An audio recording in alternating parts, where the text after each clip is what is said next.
ಮಾಡ್ಕೊಟ್ಟಿದೀವಿ. ಮುಂದಿನ ದಿನಗಳಲ್ಲಿ ಹೇಳೋಣ. ಒಂದು ಒಳ್ಳೆಯ ಪಾತ್ರ ಆಗಿ ವಿಜಯ್ ಸರ್ ಕಾಣಿಸ್ಕೊಳ್ತಾರೆ ಇಲ್ಲಿ. ತಂದೆ ಅಂದ್ರೆ Vijay sir almost 45 to 50 age ಅಲ್ಲೇ ಈ ಸಿನಿಮಾದಲ್ಲಿ ಕಾಣಿಸ್ಕೊಳ್ತಾರೆ. ಇದು ತುಂಬಾ ವಿಶೇಷ. ಅಂದ್ರೆ ವಿಜಯ್ ಸರ್ ಒಂದು ಪಾತ್ರ, ಆ ಪಾತ್ರನೇ ಇದು ಸಿನಿಮಾದ ಜೀವಾಳ. ತುಂಬಾ ವಿಶೇಷವಾದ ಪಾತ್ರ. ಅವ್ರು ಯಂಗರ್ ಪೋರ್ಷನ್ಸೇ ಇರಲ್ಲ ಆ ಸಿನಿಮಾದಲ್ಲಿ, ಸ್ವಲ್ಪ ಅಷ್ಟೇ ಇರುತ್ತೆ.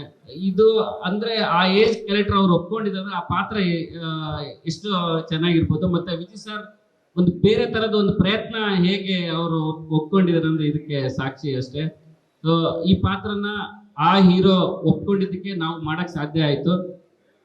ಮತ್ತೊಮ್ಮೆ ಇದಕ್ಕೂ ನಾನು ವಿಜಯ್ ಸರ್ಗೆ ಥ್ಯಾಂಕ್ಸ್ ಹೇಳ್ತೀನಿ. ಯಾಕಂದ್ರೆ ಈ ತರದ ಕಥೆಗಳು ಬರಿಬೇಕಂದ್ರೆ ಅವ್ರು ಒಪ್ಕೊಳ್ಬೇಕು. ನಾವು ಬರಿತೀವಿ, ಯಾರೋ ಬರೀತಾರೆ, ನಾವು ಬರ್ಕೊಳ್ಳೋದು ಪ್ರಶ್ನೆನೇ ಅಲ್ಲ. ಆ ಹೀರೋ ಇದನ್ನ ಮಾಡ್ಬೇಕು ಅಂತ ಅವರು ಒಂದು ಸ್ಟೆಪ್ ಹಿಡಿದು ಆ ಪಾತ್ರ ಬಂದ್ ಮಾಡೋದಿದೆಯಲ್ಲ, ಅದು ಇದ್ರದ್ದು ಈ ಸಬ್ಜೆಕ್ಟ್ ಆಗಕ್ಕೆ ಮೇನ್ ಕಾರಣ ವಿಜಯ್ ಸರ್ ಅವ್ರ ಒಪ್ಪಿಗೆ. ಆ ಪಾತ್ರನೇ ಇದು ಸಿನಿಮಾ. ಇನ್ನು ಮುಂದಿನ ದಿನಗಳಲ್ಲೆಲ್ಲ ಹೇಳ್ತೀನಿ, ಇವಾಗಲೇ ಎಲ್ಲ ಬೇಡ. ಶೂಟಿಂಗ್ ಎಲ್ಲೆಲ್ಲಿ ಪ್ಲಾನ್ ಮಾಡ್ತೀವಿ ಸರ್? ಶೂಟಿಂಗ್ ಒಂದು ವಿಲೇಜ್ ಇಲ್ಲೇ ಒಂದು ಸೆಟ್ ಆಗ್ತಿದ್ವಿ, ಮೈಸೂರು, ಕೋಲಾರ ಮತ್ತೆ ಗುಡಿಬಂಡೆ. ಸೊ ಎಲ್ಲ ಆಲ್ಮೋಸ್ಟ್ ಕರ್ನಾಟಕದಲ್ಲಿ ಸ್ವಲ್ಪ ಡ್ರೈ ಒಣ ಪ್ರದೇಶಗಳಲ್ಲಿ ಶೂಟ್ ಮಾಡ್ತೀನಿ.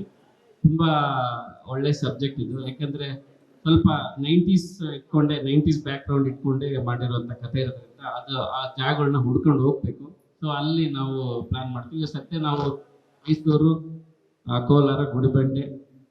ಮೈಕ್ ಎತ್ಕೊಂಡ್ರೆ ಹೇಳಿ ಕೇಶವಮೂರ್ತಿ ಹೇಳಿದ್ರೆ.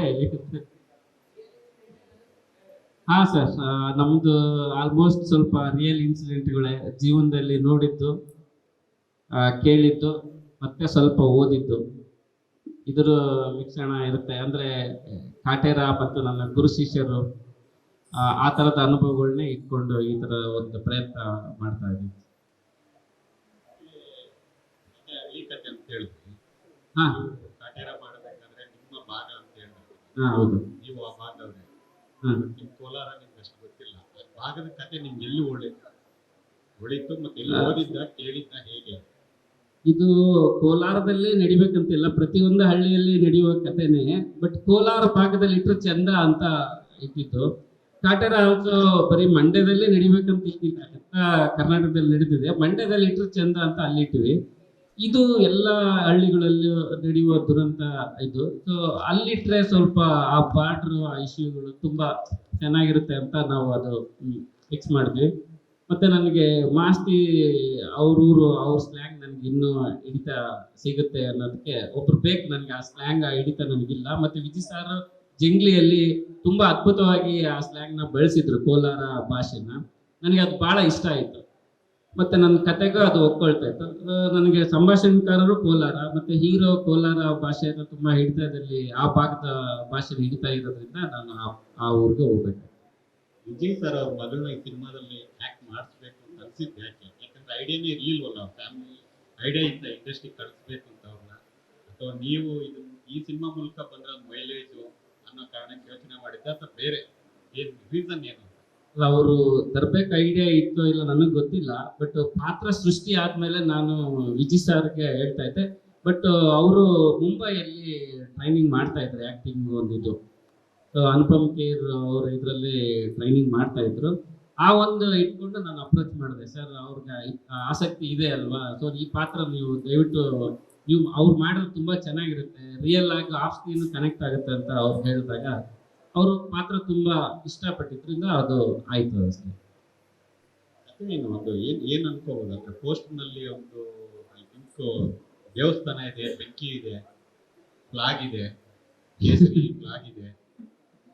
ಅದು ಸಿನಿಮಾ ಕಥೆಯ ಜೀವಾಳ. ಒಂದು ತೇರು, ಒಂದು ಸುತ್ತಿರುವಂತ ಒಂದು ಸಿಚುವೇಶನ್, ಅಂದ್ರೆ ಅದ್ರ ಒಂದು ಜೀವಾಳ. ಅಂದ್ರೆ ಅದು ತುಂಬಾ ವಿಚಾರಗಳನ್ನ ಹೇಳುತ್ತೆ. ಆ ಒಂದು ಇಮೇಜ್ ಇದೆ ಅಲ್ವಾ, ತುಂಬಾ ವಿಚಾರಗಳನ್ನ ಹೇಳುತ್ತೆ. ಆ ಹೀರೋ ಅದನ್ನ ತಡಿತಾರೋ, ಅವರೇ ಇದು ಮಾಡಿದಾರೋ ಏನೋ, ತುಂಬಾ ವಿಚಾರಗಳನ್ನ ಇಟ್ಕೊಂಡು ಅದು ಪೋಸ್ಟ್ ಇದು ಮಾಡ್ತಿದ್ದೀನಿ. ಬಟ್ ಆ ನಮ್ಮ ಸಿನಿಮಾದ ಜೀವಾಳನೇ ಅದು. ಆ ಹೀರೋ ಕ್ಯಾರೆಕ್ಟರ್ನ ಬದಲಾವಣೆ ಅಲ್ಲಿಂದ ಶುರುವಾಗುತ್ತೆ. ಸೊ ಅದಕ್ಕೋಸ್ಕರ ಆ ಥೀಮ್ ಪೋಸ್ಟರ್ ನಾವು ಅಲ್ಲಿ ಇದು ಮಾಡಿದ್ವಿ.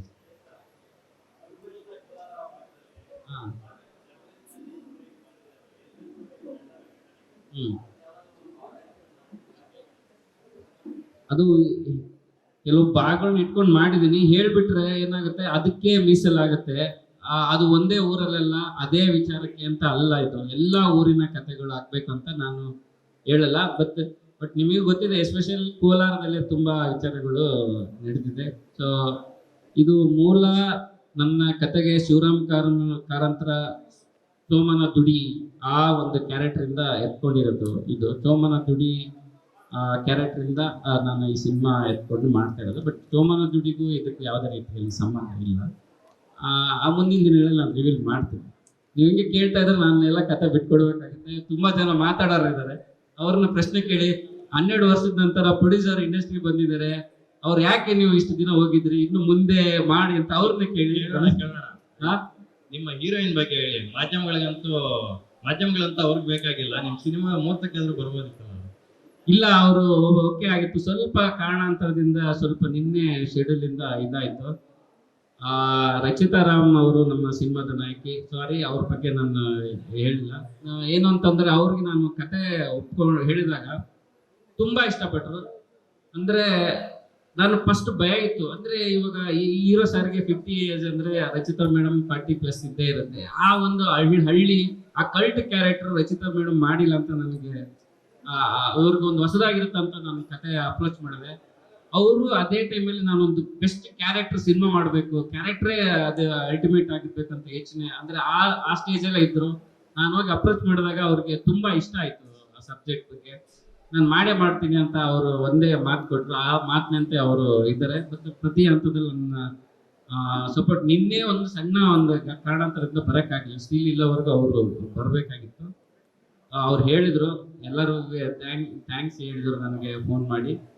So thank you madam. ಈ ಮೂಲಕ ನೀವು ನಮ್ಮ ಪಾತ್ರನ ಒಪ್ಪಿ ನಮ್ಮ ಟೀಮಲ್ಲಿ ಒನ್ ಆಫ್ ದಿ ಮೆಂಬರ್ ಆಗಿದ್ದಕ್ಕೆ ತುಂಬ ಖುಷಿ ಇದೆ. Thank you madam.